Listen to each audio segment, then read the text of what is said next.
Hey, this is Garvin from FTW, and before we begin, I'd like to take a moment to ask for your help over the next few months and potentially, well, hopefully, your continued support as we move forward. In February, on FTW258, we will officially begin our 5th year as a wrestling podcast. To us, that's a pretty big deal. It's a milestone that gives us an opportunity to reflect on how things have gone so far. It also gives us a chance to talk about what we would have done differently. Now, we believe we've gone about things, at least on air, the right way. Behind the scenes, there's plenty of things that we would have approached differently knowing what we know now. But it's been great to be able to learn about, how to be a better podcaster on the fly. It also allowed us the opportunity to connect with great people like you guys. The ability to experiment and be creative, as well as to have a safe haven online to talk wrestling with our friends, has been incredibly beneficial to us. But as we move into the future, there's one thing that we want to change, and we need your help to accomplish our goals. We want to make the podcast self-sufficient by asking you to pledge to our Patreon account for as little as $1 a month. Without cluttering a show with sponsors, ads, affiliate links, or any other garbage, we want the podcast to be able to pay for itself. Things like hosting and domains, better equipment and software, maybe even more opportunities for us to do in-person live shows, not just the host, but with you guys, you as well. And it's not just about the hour and a half you hear on the FTW podcast, which you can get every Wednesday morning at fanstalkwrestling.com, but we want to be able to devote more time and energy to this project by creating new conversations, like Fans Talk TNA, which we just started releasing about 2 months ago through TNAMecca.com, or like Fans Talk Lucha, which debuted last weekend. We'd also like to do more dedicated roundtable style monthly discussions with bloggers and other podcasters, maybe even an Ask FTW show, or pay-per-view pre-shows, or even WWE studio movie commentaries. We've got ideas. We know you guys have them too. We want to put those ideas into motion, but we can't, at least right now. If you want to see this podcast continue, and you want even more content from us every week, please go to fanstalkwrestling.com and click the Support Us link. That'll take you to our Patreon page, which lists all of our milestones, a bit more on why we're asking for your financial support, and other exclusive patron-only content we'll be releasing in the future. We'll be continuing to ask you for your support at the top of every show for the next few weeks, at least up until FTW258. Until then, it's time for FTW251. Beard!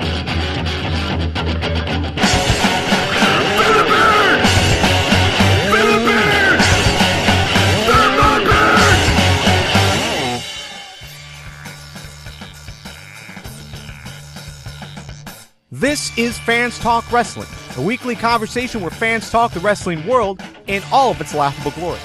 This is episode 251. It's recorded live on January 27th, 2015 on FTWLive.com. Tonight, we crap all over Royal Rumble, talk about how terrible WWE is, and say how proud we are that people cancel their subscriptions and rioted in Philly. Or we can give credit where credit is due and focus on the absolute epic match, the match of the year level quality championship match we got at Royal Rumble. The match that put Seth Rollins on the map, basically. Now we know what kind of guy Seth Rollins is. And if there isn't anything else worth talking about in WWE, we're going to talk about this week's TNA and Feast for Fired, who got fired, who got the best opportunity, and we've got another NXT Takeover event scheduled. We'll talk about that and the rest of the week that was in professional wrestling.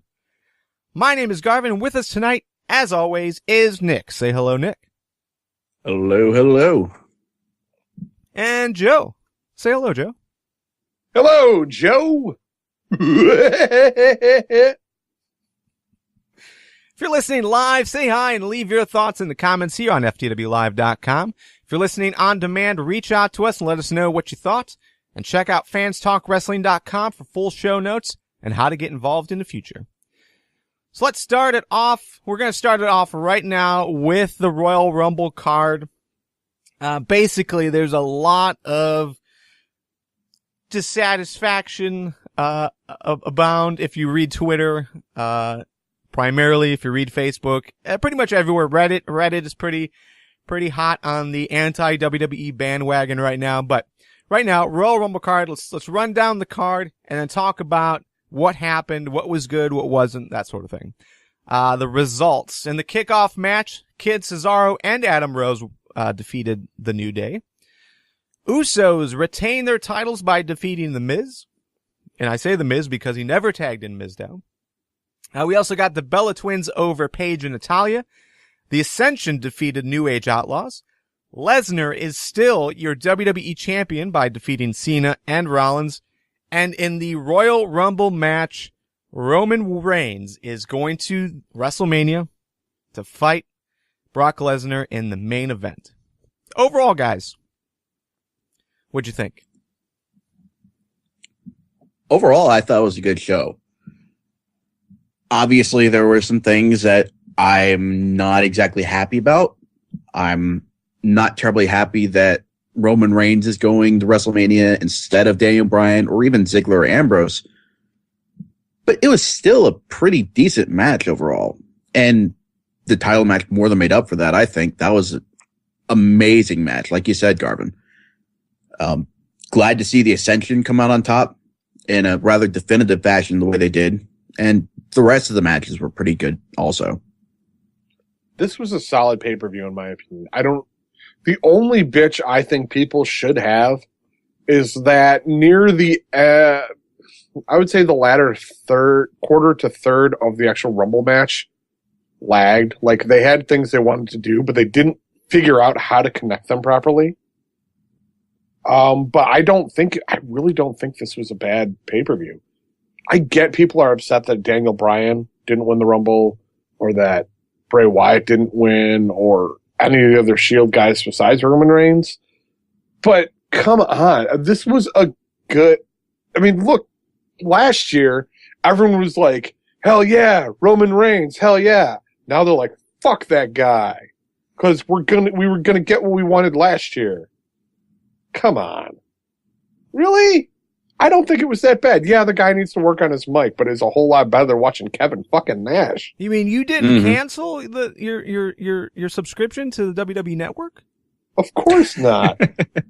and all those people, I mean, one, yeah, okay, the hashtag went out. And yeah, the WWE servers had issues. Were reported to have issues when people tried to cancel. So we obviously had a bunch of people who wanted to cancel. But even if it was a terrible pay-per-view, I wouldn't be canceling my subscription because it still makes pay-per-views so much freaking cheaper. Because you know those people are going to still turn around and they're gonna right before the next pay-per-view they're going to resubscribe because they're going to want to see WrestleMania. Yeah, plus February is free, so they'll watch it then as well.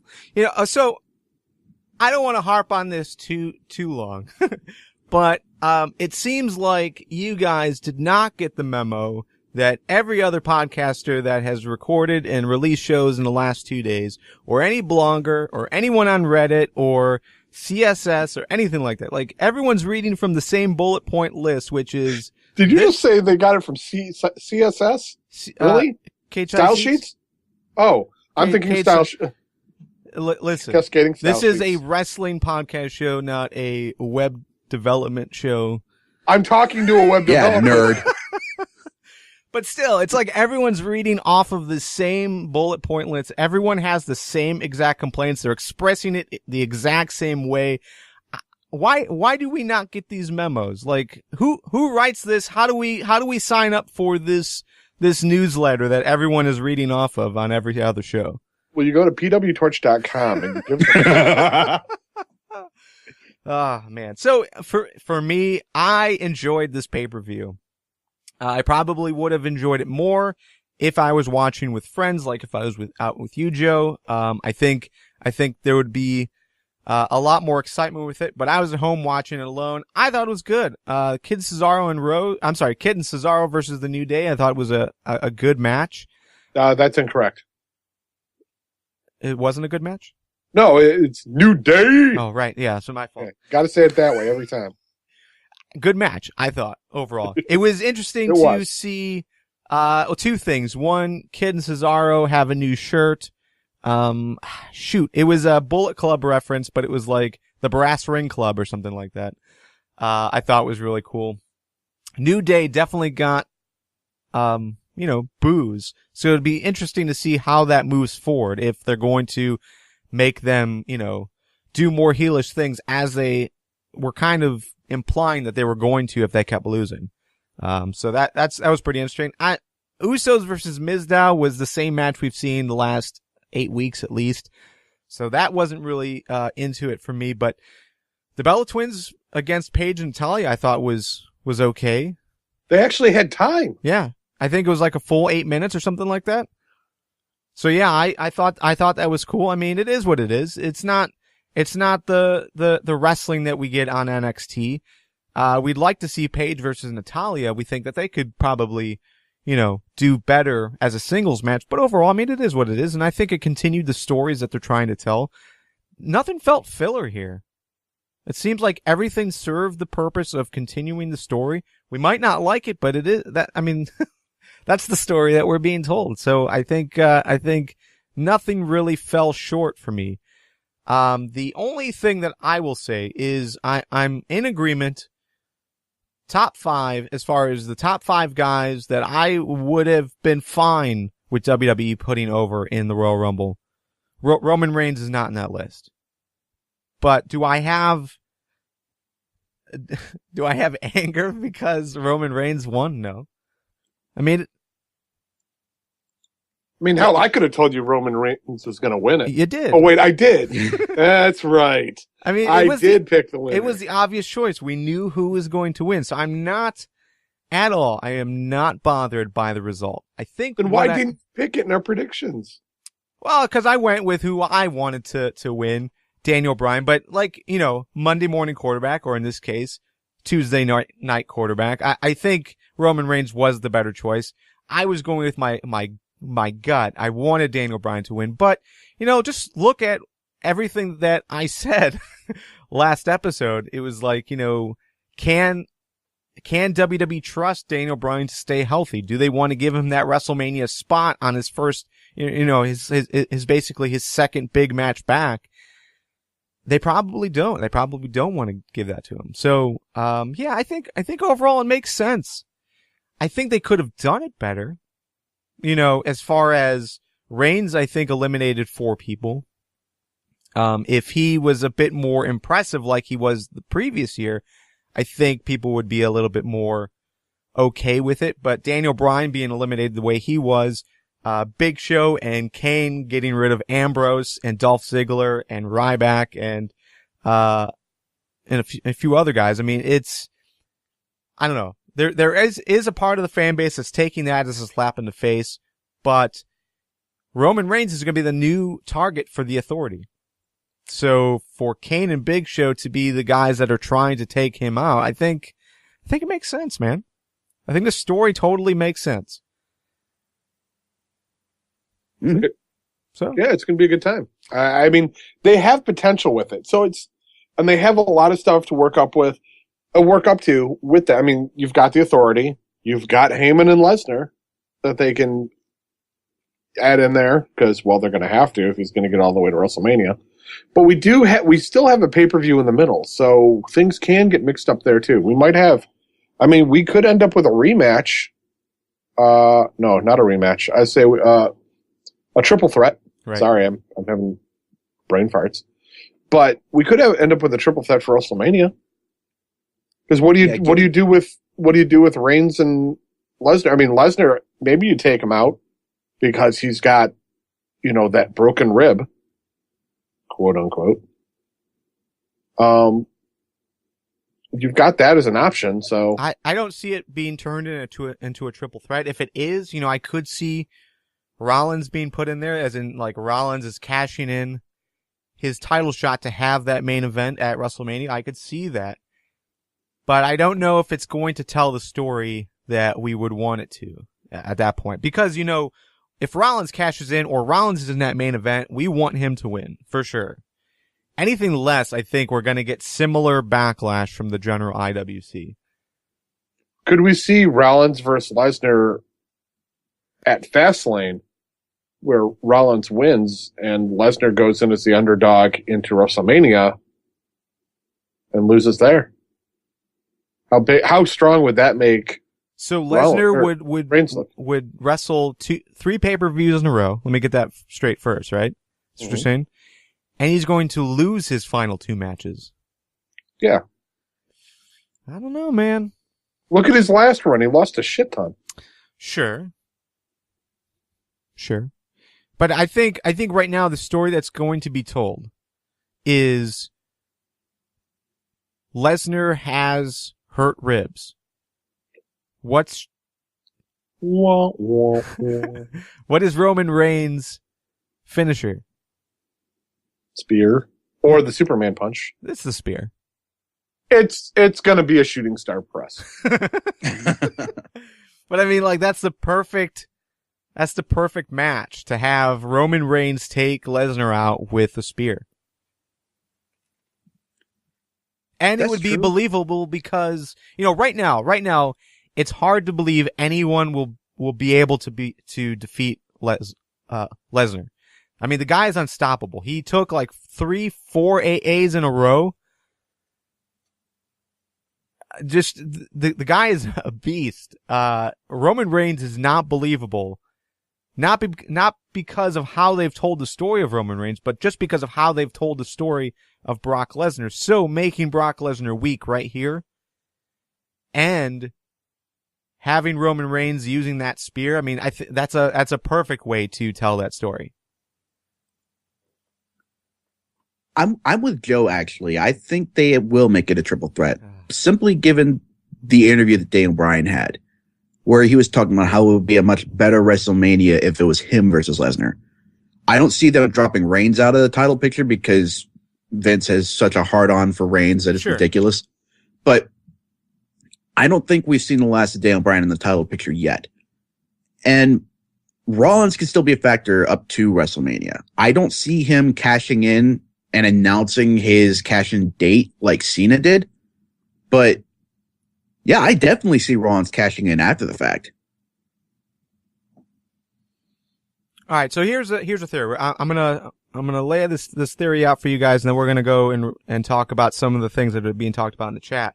But a theory going on right now is with Daniel Bryan saying what he said in that interview and the interviews previous to that. It basically is setting up Daniel Bryan potentially using I never lost a title, so I deserve a title shot. My rematch. Randy Orton is coming back soon. He could say the very same thing, like he never got his rematch either. Then you have Seth Rollins, being the guy who can cash in. So you've got Rollins, Reigns, Lesnar, Daniel Bryan, Randy Orton, and Christian. You bring in Christian because he wants one more match. There was a 6th guy, but I can't remember who that 6th guy was. Probably Cena, because why else? But Ambrose? No, there was a 6th guy in the theory. I can't think of who it was now. Maybe you guys know in the live chat. But anyways, it was Rikishi because he did it for The Rock. But listen to this. Oh, it was The Rock. That's who it was. Listen to this theory, because I think this is actually really a possibility. But they got rid of the Elimination Chamber. What better way to have a main event with 5 to 6 guys at WrestleMania than to be in the Elimination Chamber? Could you see that as the main event for WrestleMania? No. The most you're going to get is 4, and that would be if you had a McMahon in each corner. Yeah, and Linda can be comatose. And then she... God, that was such a terrible year. Big Show versus Triple H versus Rock versus Foley. No? Yeah, I think Anybody? they're done with the chamber. It would be cool, wouldn't it? It would be, but why else would they retire that event? It's just so dangerous. Well, what they've come out and said was that not every arena can hold the cell. It's like super heavy. I don't know. I would like to say a ton, but that seems a bit too high. I don't know. It's really heavy. Not every arena can hold an elimination chamber from the center. But an outdoor event, they could build a structure that could hold something like that. Yeah, with giant palm trees to block everyone's view. Exactly. I think that's whitewashing. All right. Weighs over 10 short tons. 10 tons. 10 short tons. What? Wait.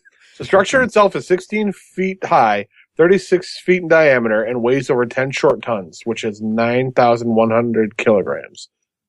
Okay. And comprises 2 miles and 6 short tons of chain. Real quick, what's the difference between a short ton and a shit ton? I don't know. Hold on. One is what is a short ton? That's right. All right. Here's what I got. No, not short time, you stupid whore of an app. Oh, a short ton is basically what we call a ton. There's also a long ton. Is that like a metric? Mm. All right. Doesn't look like it. All right, let's just move on. I don't know what the fuck that is. Anyways, that's what I've read as far as them getting rid of the Elimination Chamber event is because they would have to book it at like specific venues and they didn't want that restriction. I don't know. I mean, that's what Stephanie McMahon said in an interview. Just to clarify, a short ton is 2,000 pounds. A long ton is 2,240. I see. All right, let's dive into some of what the live chat is saying. Diva Jill said, my problem with Reigns isn't that I don't like him. I just don't think it was time for him. We haven't seen enough of him yet. When he was in the Shield, he was just the big guy who stood in the back. After they broke up, he had a few lackluster matches with Orton and then was sidelined with the hernia surgery. Since he's come back, he hasn't done much of anything except for give crappy Vince McMahon written promos. So, I think that is a lot of it as far as what most people are suggesting. Like, we haven't seen enough of Roman Reigns to really be able to like him or not like him as smart fans. But also the fact that, it's pretty obvious he is the chosen one, and for some reason it is really easy and habitual to go against what Vince McMahon wants.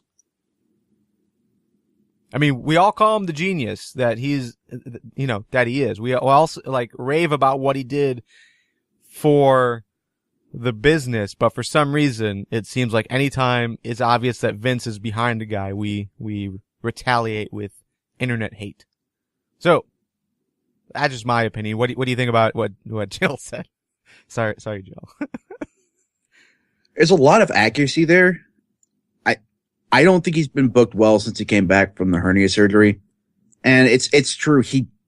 While he was pushed to the moon, I don't think Orton was the best opponent for him, simply because a lot of the appeal that Reigns has is the same sort of appeal that Orton has, at least as a face. This dark, tall, brooding, a physical Adonis.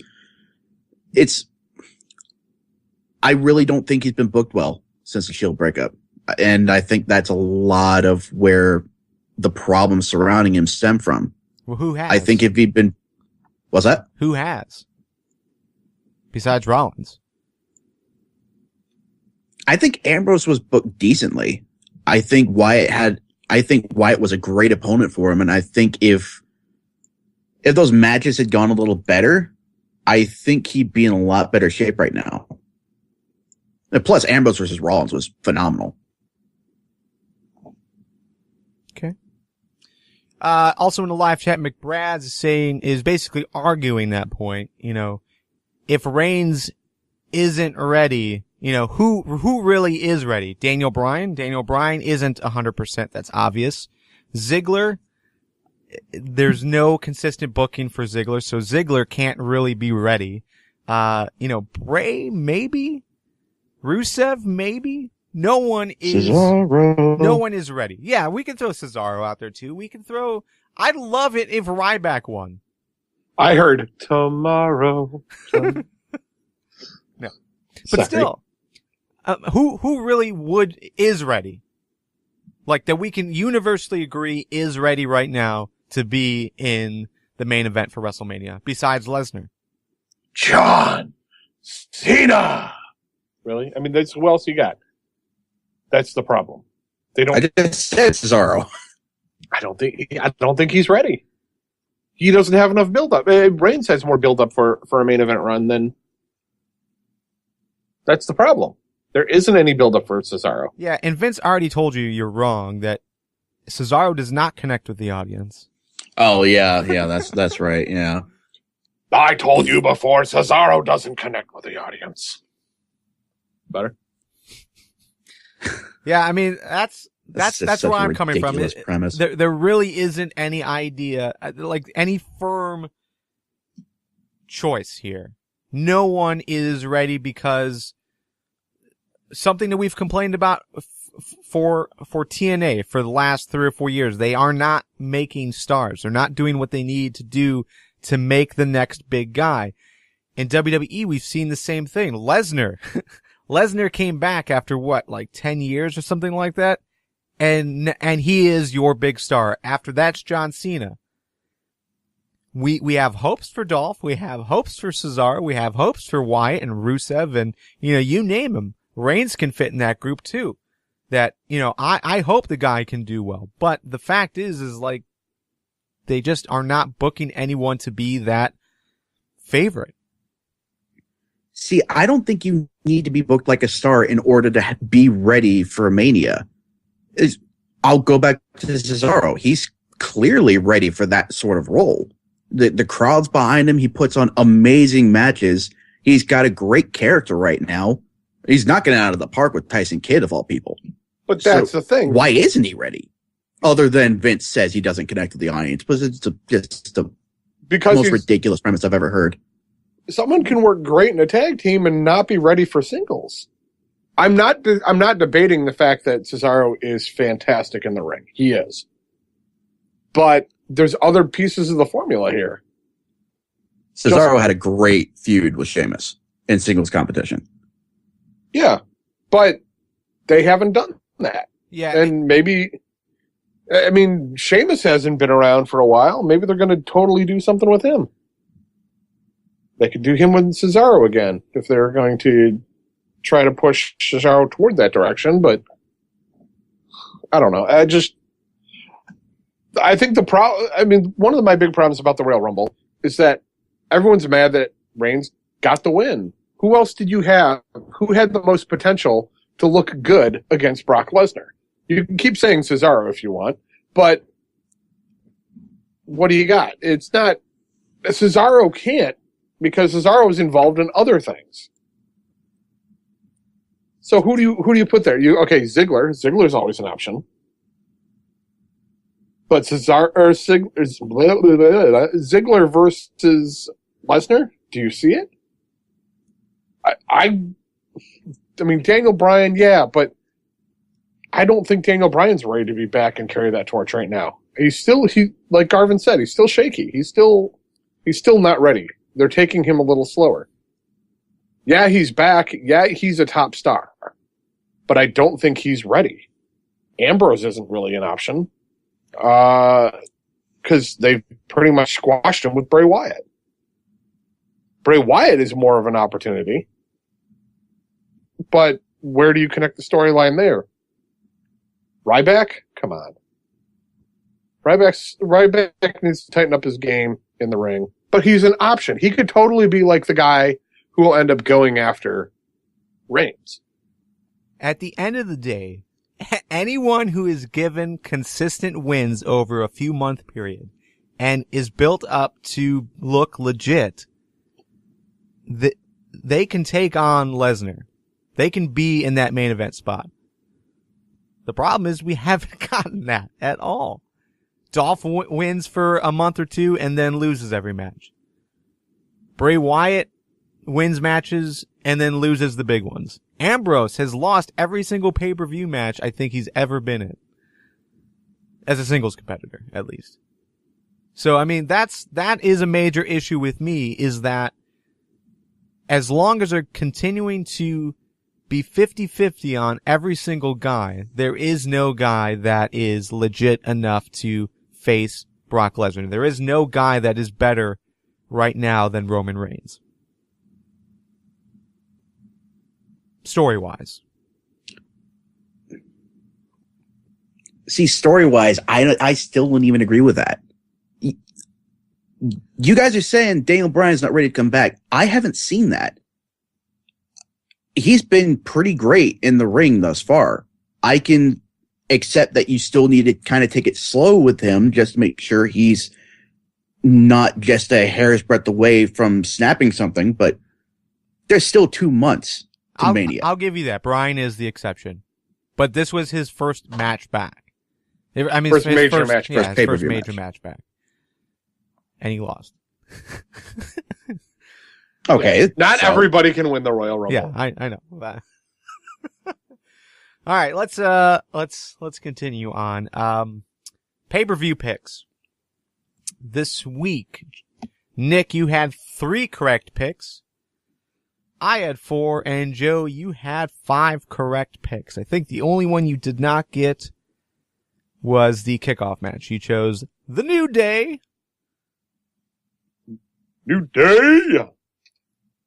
Yeah, I picked them. I could have sworn they were going to win, man. I was just like, why wouldn't they win? You fucking Adam. What did Adam Rose do? Nothing. He didn't even get on the apron. Okay, I didn't watch the kickoff match. Was it a 6-man tag or was it just a regular tag match? Yeah, it was a regular tag match. Okay. Xavier Woods had a boot on. Yeah, he's injured. Yeah. So I think that they... But I didn't understand why Adam Rose was out there at that point. Because he's part of Team Cat. Yeah, they had already said, said he was going to be there. I mean, look at the Divas match. I think that was supposed to be a triple threat: Natalya, Paige, and Brie. Who's the champion? Which one's which? Is it Nikki's the champion? The bigger Nikki's one? the champion. Yeah. Yeah. Okay. So yeah, it was supposed to be a triple threat. I think. Easy way to figure it out, Brie and Brian. There we go. Thank you. One of them's hurt. I don't know. Plans change. It is what it is. Okay, so that takes our picks to Joe. You have 52 overall for the year, and that's since WrestleMania. And then Nick and I are tied with 66, which I'm feeling pretty good with. All right, so some things to discuss. Obviously, Raw was canceled. At least the live event side of things. No new wrestling matches. It was all because of whatever state they were in. Connecticut, I think. It was closed down. So Hartford. The governor closed down Connecticut.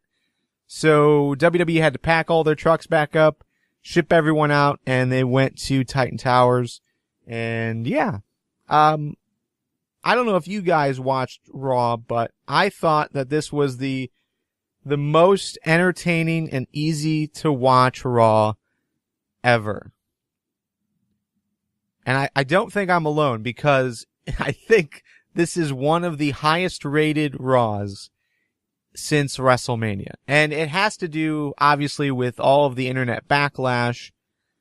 It was a lot of people, including myself, were curious on how WWE was going to respond.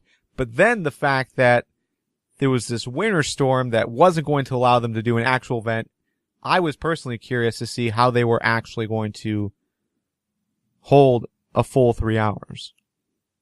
But overall, what did you guys think? It was two Royal Rumble matches replayed. It was the Rumble match itself and the 3-way WWE Championship match, and then 4 or 5 interviews. One with Rollins, one with Lesnar, one with Daniel Bryan,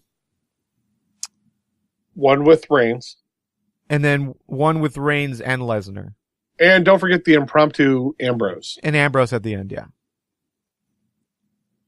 I don't think it was bad. They did a very good job putting something together when they had nothing. Yeah. You can't have a match unless they got those guys together and like just set up a ring at the headquarters. Which actually would have been hilarious, like in Vince's office. That'd be great. In a Vince's office match. I totally could have seen it. Yeah, if it was the Attitude Era, I mean, they had those empty arena matches. Why not? Boiler room type match? Could have been a possibility. I could see it. But no, I mean, the interviews were interesting. I think they did a good job with all of them. Kept staring at Renee Young's boobs. She is very attractive. Yes, she is.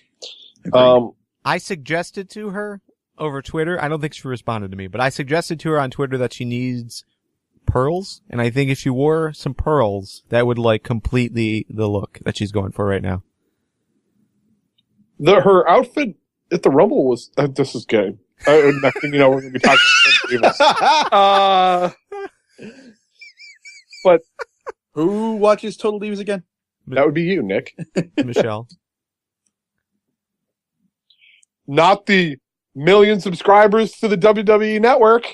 I'm just saying this is a very E-oriented conversation right now. I asked my wife what she thought about her outfit, and she's like, it's hideous. And I'm just like, damn, no, she's looking pretty good. I liked it. So overall, it was entertaining. Best case scenario, I think this worked out in everyone's favor. It gave the fans who were angry on Twitter an opportunity to relax and get over it, deal with it. And then it gave Reigns and Lesnar an opportunity to do a one-on-one segment together without the interference of the live crowd.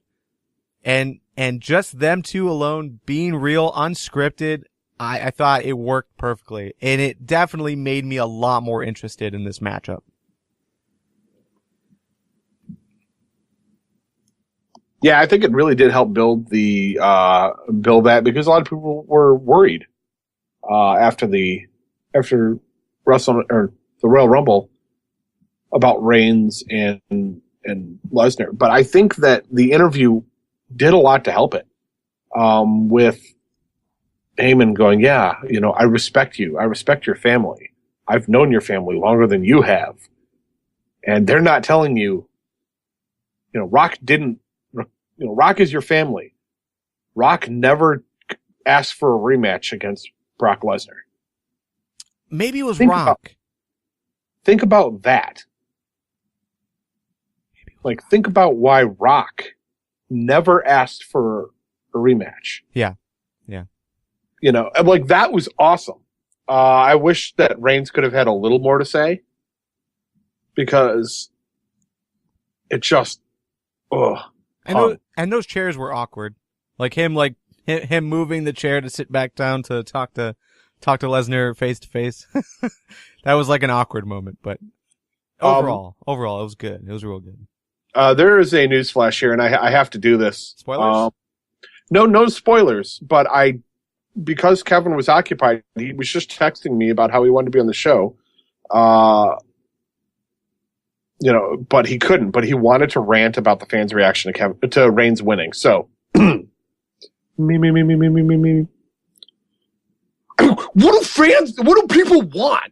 I mean, they bitch that they bring back retreads like Rock and Lesnar and aren't pushing young talent. Now they do that, and they're fucking bitching because it isn't the right guy. Pick a fucking side.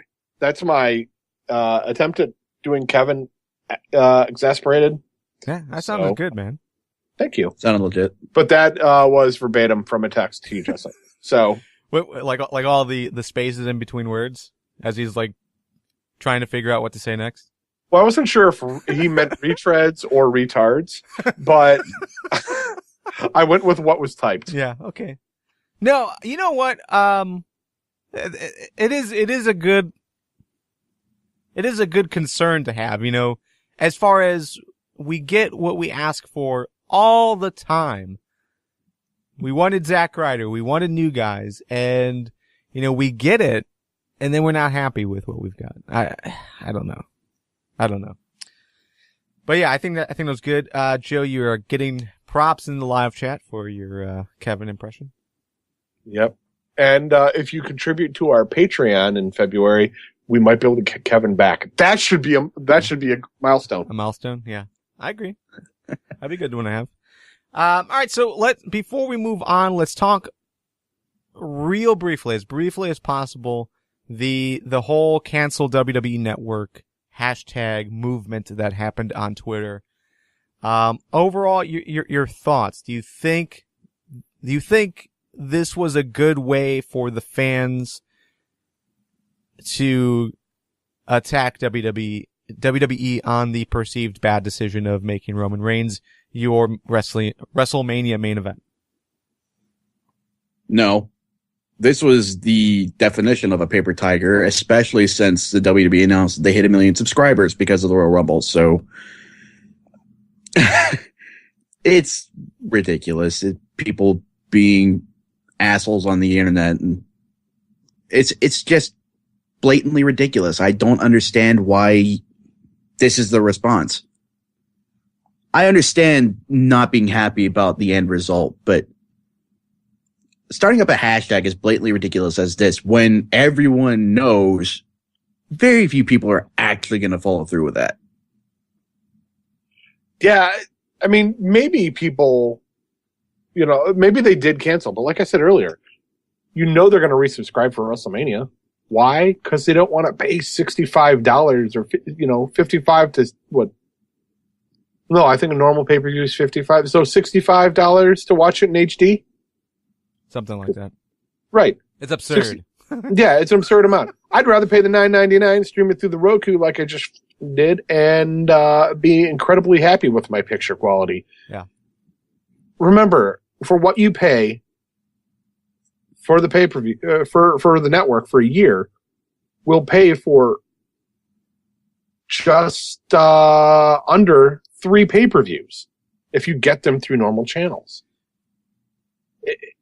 Even if you hate the product, if you're going to be watching the pay-per-views, it makes so much more sense to have the damn network.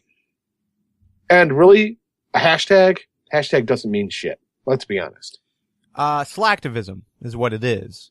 The thing is, for me, and Joe, I know it was you, Nick. You mentioned how the WWE Network just announced that they have 1 million subscribers, and that does counter what we knew the night before, which is everyone canceled. But I think there is a time difference here. That number could have come before Rumble, or it could have come at the start of Rumble. So there is some time discrepancy here.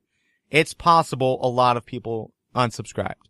The problem, though, for me, is that this is completely insincere.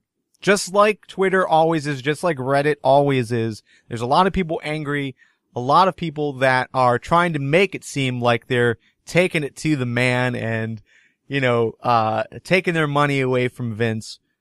But the fact is, a majority of people were using that hashtag just to get it trending, and they weren't physically doing anything, because it's a lot easier to complain and say you're going to do something than to actually do it. And a lot of people on Twitter are going to tweet, and that's it. If it takes anything more than that, that's too much. You're asking too much. And I can also probably guarantee that a half of those people weren't even subscribers in the first place. They were illegally streaming the pay-per-view anyways. Probably. Way to go, Garvin. Yeah, for real. And I did tweet using that hashtag about 5-6 times, so I contributed to that. But it is something interesting to think about, and we don't have to talk about it tonight, but I sent a message to Lance Storm over Twitter because, it seemed like Lance Storm was supportive of everyone doing this, to tell WWE how they actually feel to get something like that trending. But, there was the consequence that he threw out. Remember, when you do this, though, it takes money out of the paychecks of the guys in the locker room. So my response to him was, well, what do we do? What's a good way to send a message to WWE. I mean, this is something we've talked about a lot as far as, if you don't like it, then don't watch. If you don't like what WWE is doing, then unsubscribe. Because that's how you're going to send a message. So if that's looked down upon by guys like Lance Storm, or that's not the correct way to do something, to send a message to WWE, then what is? Because I think this did send a good message to WWE. I just think it's from the wrong group of people. It's from the people that, a majority at least, are not even paying for the network or not even giving WWE any of their money. They're just hopping on the bandwagon because it's fun to troll.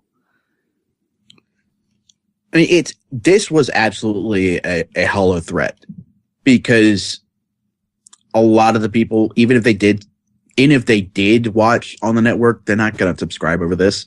They're going to keep watching. They're going to keep bitching, and the cycle will continue. I don't buy the idea that just because unsubscriptions from the network can take money out of the wrestlers' pockets, you shouldn't vote with your dollar. This is just basic supply and demand. This is basic economics. If you don't like something, you choose not to watch it. You don't give that person your money. That's ultimately how the provider learns what he should and should not provide. Right. I think it's absolutely necessary for people to be mindful of those consequences, but if they really don't like something, then don't throw money at it.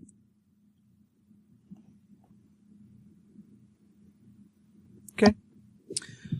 So, let's finish up the WWE conversation by going to a Ask FTW comment. And, Joe, I think this one was directed towards you. But it's from Tersely Verbose on Twitter, and she asks, why is Kane's belly button so weird, and do you think he isn't a contender for the title because of said belly button? You'd think it would be directed at me, but I was in the room when this question was initially proposed. So, yeah, if you've ever looked at Kane, he's got a weird fucking belly button. And I just pulled up pictures, yeah. It's like an Audi, but it's an innie as well. Huge. It's like the biggest Audi you've ever seen. But yeah. It's like an Audi just ready to burst out. And it's like, I'm scared to look now. So but the question it should be to you guys, really. Do you think that his belly button is actually what's holding him back in the ring? That, he's not getting a push because the belly button is gross. Holding him back from contending? No, but definitely holding his body back from exploding. No, I don't think that's it. I think it's a concussion that Brock Lesnar gave him at Mania. I think that's absolutely what's holding him back. Shout out to Steph. Are you confusing Kane and The Undertaker? I'm not confusing anything. They're Garvin's wife says person. Garvin's wife says it's the same person. Yeah. Damn it, Garvin's wife. Or for me, wife 3. Yeah. All right. Fastlane is coming up. That takes place on February 22nd. We'll be previewing it on FTW254. Currently, the card is John Cena versus Rusev. That all has to do with the Royal Rumble fallout, I think. The post-show for Royal Rumble. There was a backstage interview with John Cena, and Rusev took the mic to speak Russian, and then now they've got a pay-per-view match. And Triple H is going to confront Sting, which will most likely lead to a match at WrestleMania, like we've all said. Right. So maybe Sting will do something other than stare off into the distance, like he's thinking of a long-lost puppy, then come out and point. Do you think he's going to do more than point until WrestleMania? I'm not sure. Wait, he's got to sell those gloves. Yeah. The ones that are on TNA Shop? Exactly. Or Shop TNA. ShopTNA.com to buy Sting's WWE gloves. It's awesome. WrestleMania 31 takes place on March 29th. We'll be previewing it on FTW 259. And currently the card is Roman Reigns versus Brock Lesnar for the WWE Championship, but obviously that might change based on, how things go with Fastlane. And we can only assume it's going to be Sting versus Triple H. But again, all depends on what happens at Fastlane.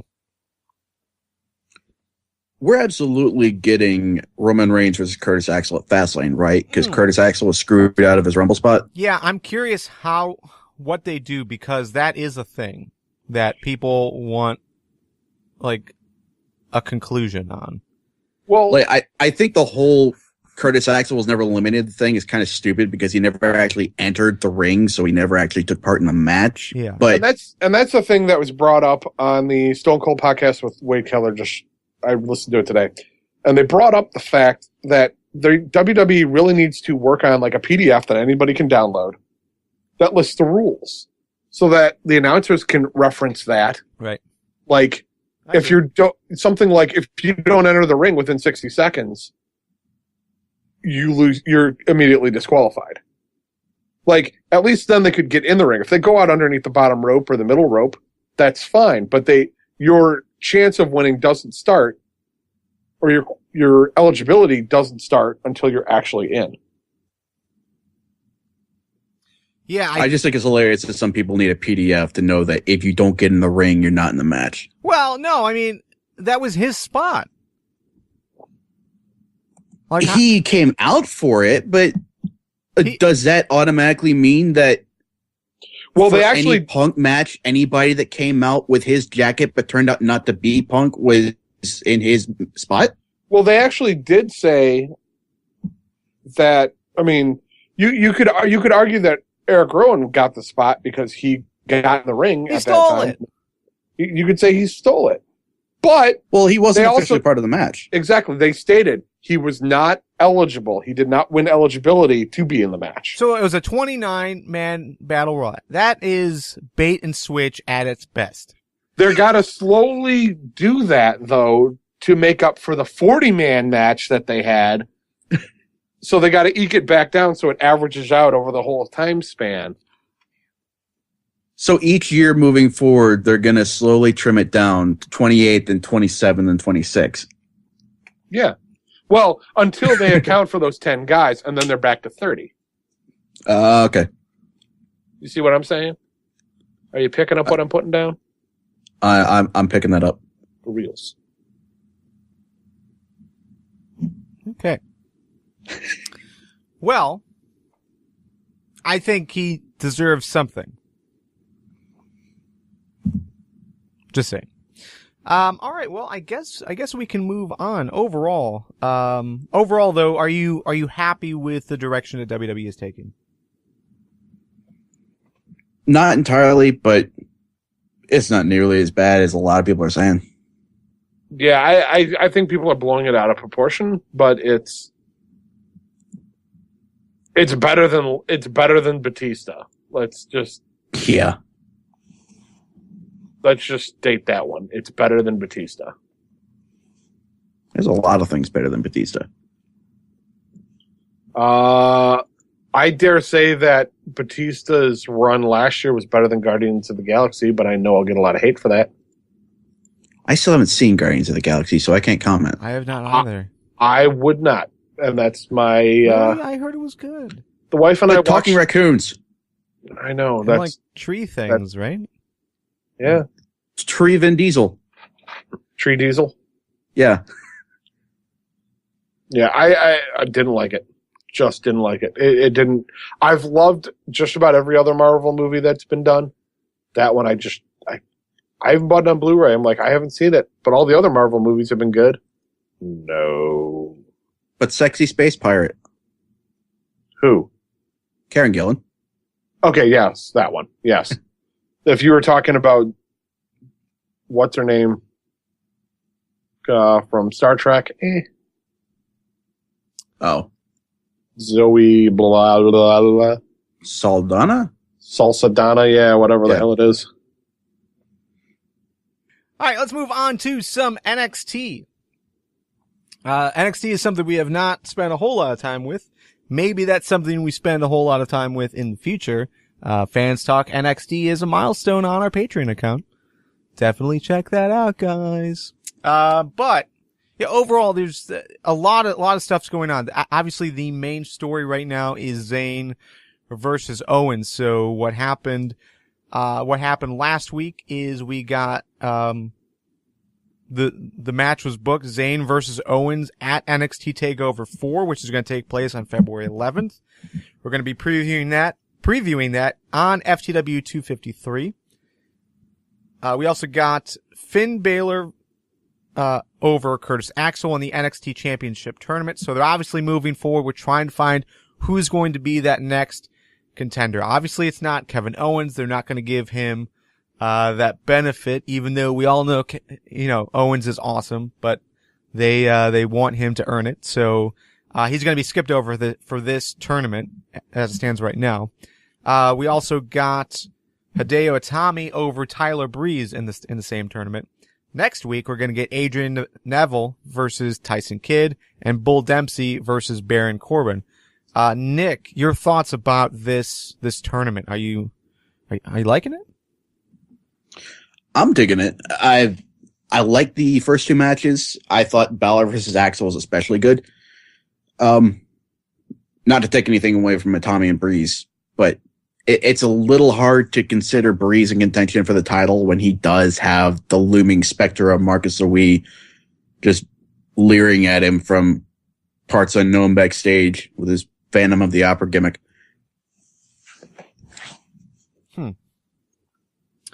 Yeah, overall, I'm liking the tournament. I wish there was more people involved, for sure.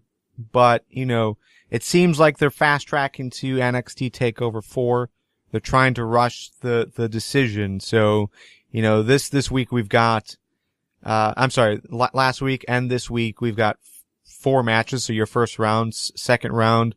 As it stands right now, Finn Balor versus Hideo Itami. Or maybe that's going to be the finals. Maybe that moves to the final. Or maybe the finals. I don't know. They might split those guys up. But it definitely seems like there's some great opportunities here, like Finn Balor versus Hideo Itami in the next round. Maybe even Neville and Finn Balor. I think just everyone in this tournament is pretty cool as far as who has advanced so far and who could advance next time. I think the only guys that are kind of iffy on is Dempsey and Corbin. Yeah, I imagine next week we're going to see Neville and Corbin advance. I really don't want to see Dempsey anywhere near the title, and I don't think that's how they're going to go. Personally, I think the final match is going to be Balor versus Neville. So Hideo Itami gets eliminated. Man. Yeah, I think so. Because I almost see Hideo Itami versus Finn Balor in the final match. Adrian Neville, I think, is disposable at this point. I mean, he was champion. He doesn't necessarily need to be in this tournament, and losing here could propel him to the main roster. I would love to see Balor and Itami in the final match, but if the graphic they have shown for the tournament is shaped how they're going to have the matches, then Balor and Itami is going to be the semifinal match for that bracket. Okay, I've not seen the bracket, but yeah, okay. Take your word for it. But it's great. I like tournaments. I think we need more tournaments, especially in title races, like the NXT Championship. I like this. I think it's an underused system that can really make a division look awesome. Really make a title race, competitive. We don't get the same matches every week. We don't get, Usos versus Mizdow 8 weeks in a row. It definitely throws some other guys in there. So I think this is awesome. We really need more of that. Yeah, it's easily the best way to put a shine on as many people as possible. Yeah, and the other nice thing here is that it keeps the NXT Championship in the spotlight, despite Zayn versus Owens not being for the title. So they can have their feud and concentrate on their match, and it not being for the title, but still the title is still getting the spotlight because of this tournament. Mm-hmm. So, Another title race that is continuing to heat up, Charlotte versus Sasha Banks. This last week we've got Charlotte defeating Sasha via DQ. After the match, Sasha and Becky Lynch continued their attack, and Bayley made the save. So Bayley returned, but the surprise was after Bayley cleared the ring, she picked up the title, looked at it, and attacked Charlotte. So heel turn, maybe, but it's still too early to tell. I'm almost thinking it's just, Bayley wants the title. Yeah, I think that's it. I highly doubt Bayley's turning heel, especially since a heel turn would almost definitely align her with Sasha and Becky. And I don't think that's going to happen at all. Yeah, I mean, it's definitely a feud for the title. It's not a feud because one's good and one's bad. It's a feud for the title. So that is the main focal point. So yeah, I'm totally into this. I love the fact that they booked the match for TakeOver, which is Charlotte versus Bayley versus Becky versus Sasha. I think that's going to be a great match based on what we've seen from these four in the last 2-3 months. And the tag team championships continue to be I don't know, that title race is kind of strange. So we really haven't seen the Lucha Dragons for 3 weeks now. We saw them in the first event after TakeOver, Our Evolution, and that was a title rematch against the Vaudevillains. But ever since then, we have not seen them on TV. So now it's Buddy Murphy and Wesley Blake versus the Vaudevillains. And Murphy and Blake won. Are you surprised that Vaudevillains picked up a win? Especially, I don't know if you noticed this, but commentary totally built up the Vaudevillains so well. Like, as in, like, they were the contender. Yeah, it did kind of surprise me to see such division between Gotch and English. Especially since, I don't know what to call them, the Aussie Cowboys, I don't know. But those two guys kind of came out of the blue. They've been hyped to some degree, but it's been a while since they've been featured. So, yeah, it's kind of like they're taking the tag title scene by storm, and I kind of like it. Yeah. I don't want that division to get stale like the WWE tag division has gotten. So I don't necessarily see Blake and Murphy going forward and winning the titles from the Lucha Dragons, but it should definitely be a very entertaining match while we figure out who actually will take those titles. And honestly, I don't think it'll be the Vaudevillains. I think they're teasing a breakup. It almost feels like it's too soon. Like, why break them up before you really give them the opportunity to do something good together? Well, I mean, they have been together for a while now.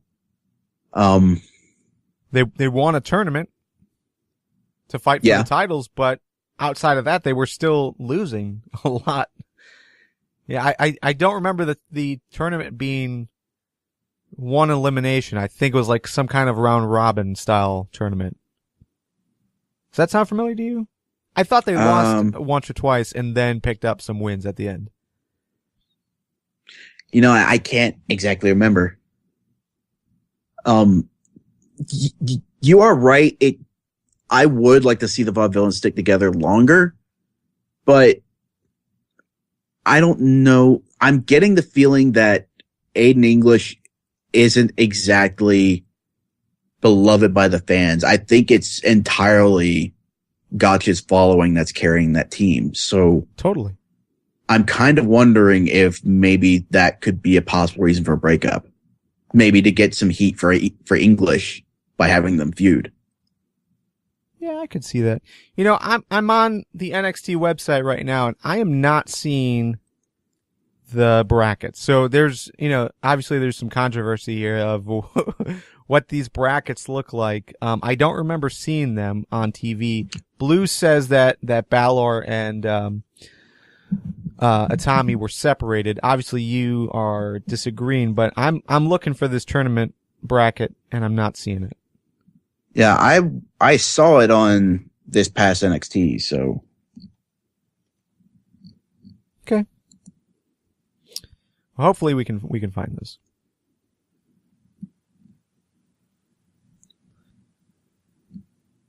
Yeah, and I'm looking just a general search, and I'm pulling up so many old tournaments. Okay, here we go. Let's post the.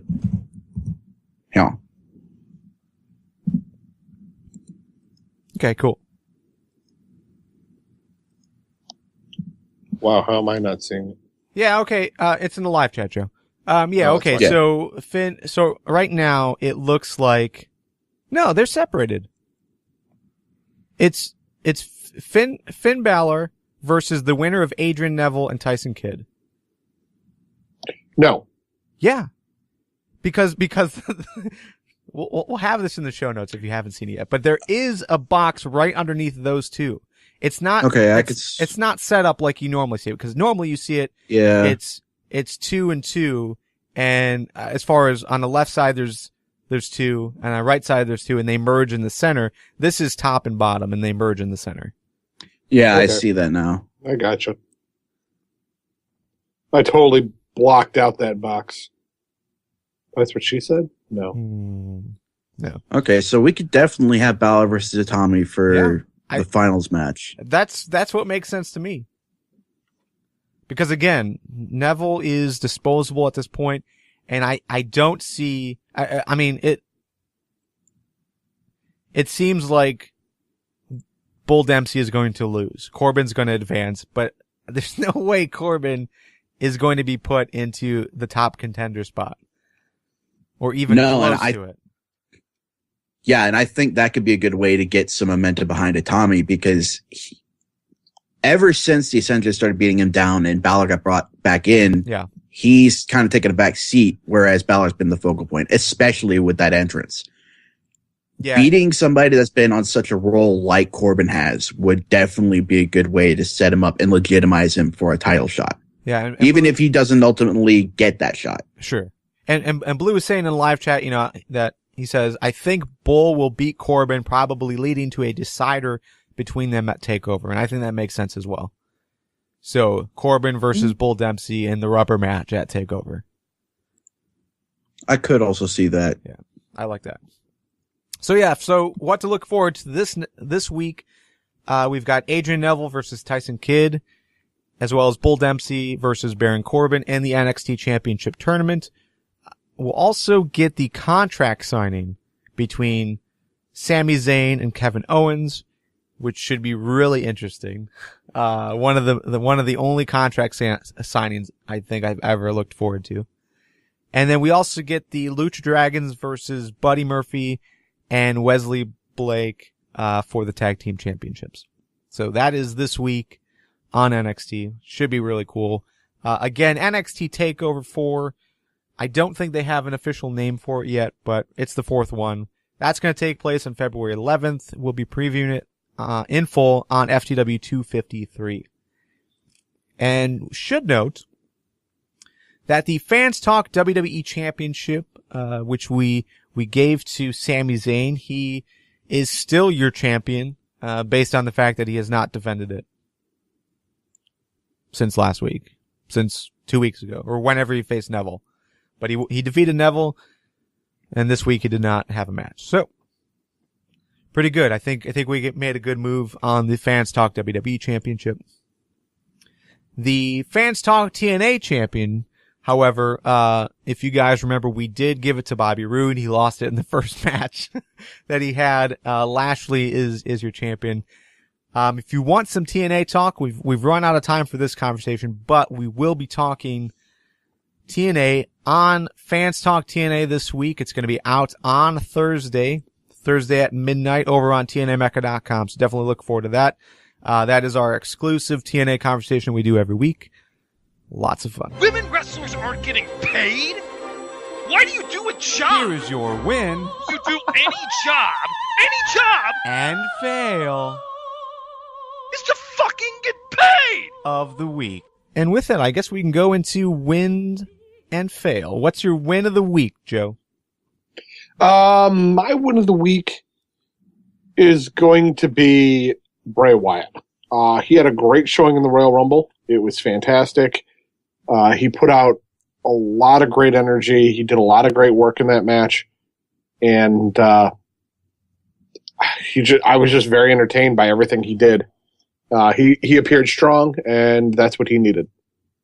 So that's my win of the week. Nick? My win's actually going to be the way everybody and their mother seemingly scrambled to provide alternative content since Raw wasn't going to be airing live Monday night.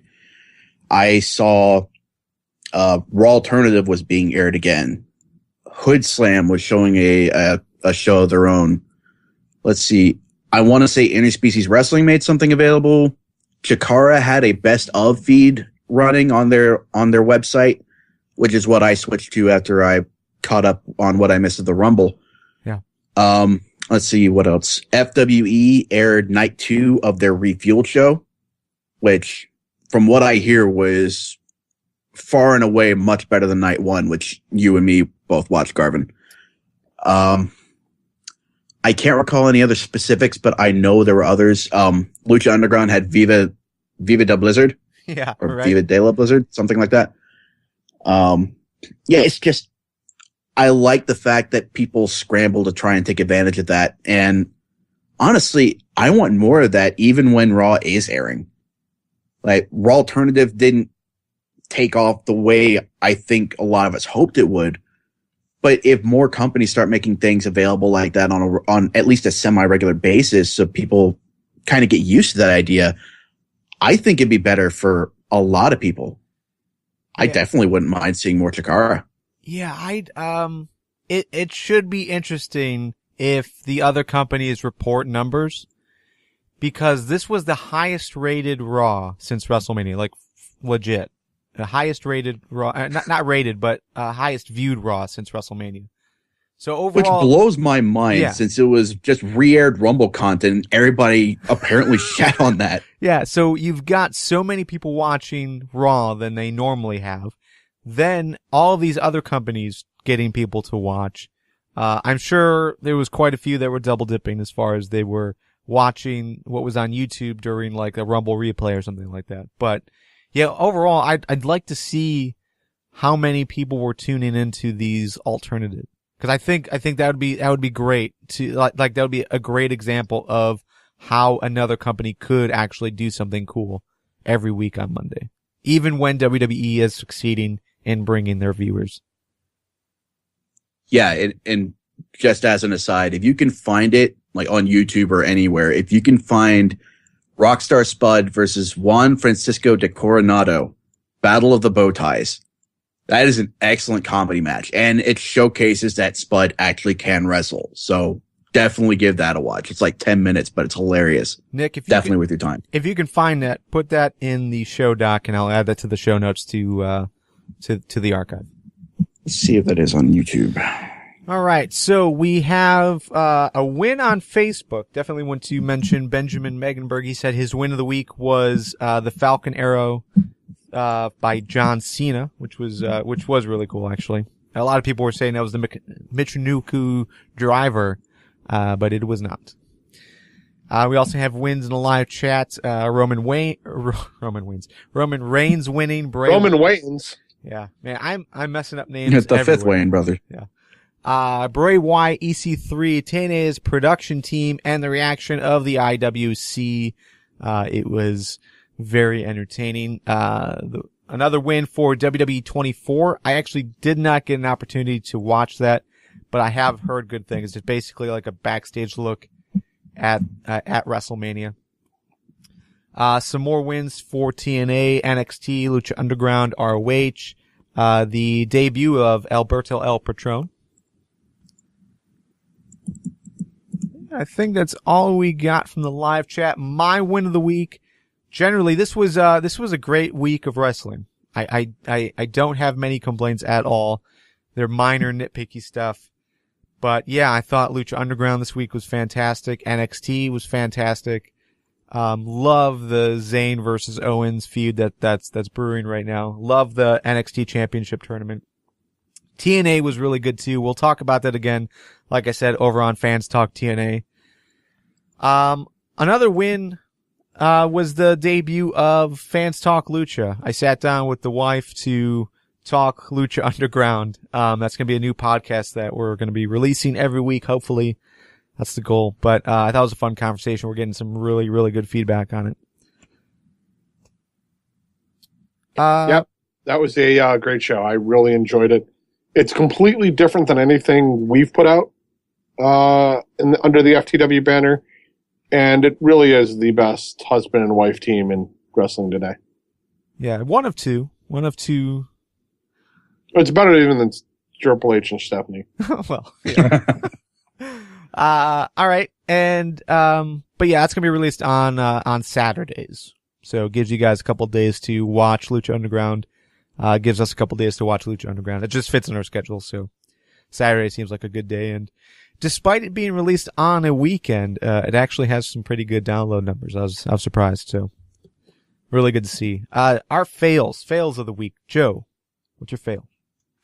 My fail of the week is Dolph Ziggler at number 30. I think he could have been used more effectively had he been entered into the Rumble earlier. Nick? My fail of the week is that I can't find this match on YouTube. But yeah, it's just all of the reactions being blown out of proportion as far as the Rumble goes. Get a little perspective, people. Right. Fails from Benjamin on Facebook. He said his fail is Miz not breaking falls. Yeah. Yeah. So, yeah, and a lot of people are just like tired of the Miz thing because it really doesn't even make sense. Like, why is Miz wanting to be in the ring the entire match? Like, he's just in handicap matches every week. Like, why is that something Miz would want to do? You'd think it'd be the opposite, that he would just stand on the outside and let his minion, Damian Sandow, do everything. Just weird. Some more fails from the live chat. We've got, whatever the hell Robbie E was doing when Velvet got fired. Oh, I can't wait to talk about that. That was hilarious. Yeah, I thoroughly enjoyed that. Royal Rumble match after Daniel Bryan got eliminated. People shitting on the other wrestlers just because Bryan got eliminated. And Robbie E not getting fired. So those are your fails from the live chat. My fail of the week, just the simple fact that we don't know the future of Bully Ray yet. Is he with WWE? Because that would be awesome. But if he's not, like, when can I have him on my TV more often? That's what I'd like to know. So, anyways, final thoughts. Final thoughts before we close up. I just posted in the live chat. I heard. Can't find the video itself, but if you guys do want to see Rockstar Spud's possibly greatest match of all time, check out ChikaraPro.com. Look up King of Trios Night 2 for this last year, 2014. And it's actually a pretty great card. A few other TNA guys are in there. Tigre Uno's in a 4-way match. Sonata's in a 4-way match. Then you have Spud versus Francisco de Coronado, and you have Yoshitatsu in a match. So, yeah, pretty great night. I will have to check it out. Word. Joe, final thoughts? I got nothing. Okay. My final thought, just basically reiterating what we opened up with tonight. If you listen to any other podcast out there, not just wrestling podcasts, but just in general, like, all you hear at the beginning is sponsor, ad. You hear in the middle, sponsor, ad. Click my Amazon link. That's all you hear pretty much every single podcast. That's something we have tried not to do. I think we did it maybe once or twice very early on, but it just cluttered. It just cluttered the content. We like to talk about wrestling, not talking about other people's products. And that's how we want to continue stuff. But definitely, honestly, things have to change as far as the financial side. We do need to make the podcast more self-sufficient. We definitely have some goals as far as the type of, or the amount of money that we need to bring in to break even on the hosting and domains and everything else that we're doing for the show. So, if you enjoyed this conversation, if you enjoy Fans Talk TNA, anything else that we've ever done and anything that, and you're looking forward to stuff that we've considered doing, we've talked about doing, even the introduction to, Fans Talk Lucha. I mean, there's a lot of stuff we want to do, a lot of stuff that we think we can do, but we need your help in your motivation. So, fanstalkwrestling.com, click the support us link. It's at the top in the top navigation. That'll take you to our Patreon account where you have some options of different amounts that you can pledge. You can pledge $1. You can pledge up to as much as you want. It's kind of an open field, but there's definitely different tiers and exclusive stuff that we can offer those who are willing to pay a little bit more. So, and that's going to be ever evolving, because this is new to us. Like, we don't know necessarily what we're doing as far as the Patreon goes. We're basing this on kind of, what others in our industry, the podcasting industry, not necessarily wrestling podcasts, but the podcasting industry in general, what others are doing, trying to mimic what has succeeded for them. So we think we can do it, and we know you guys are willing to support us. So check it out. Help us out. And that's the show. You can go check out FTWpodcast.com for more information about us and how to get involved in the future. And join us live each and every Tuesday at 8 p.m. Eastern on FTWlive.com. Myself, Joe, Nick, and everyone in the live chat, thanks for listening and joining on in the conversation. See you again next Tuesday. Later.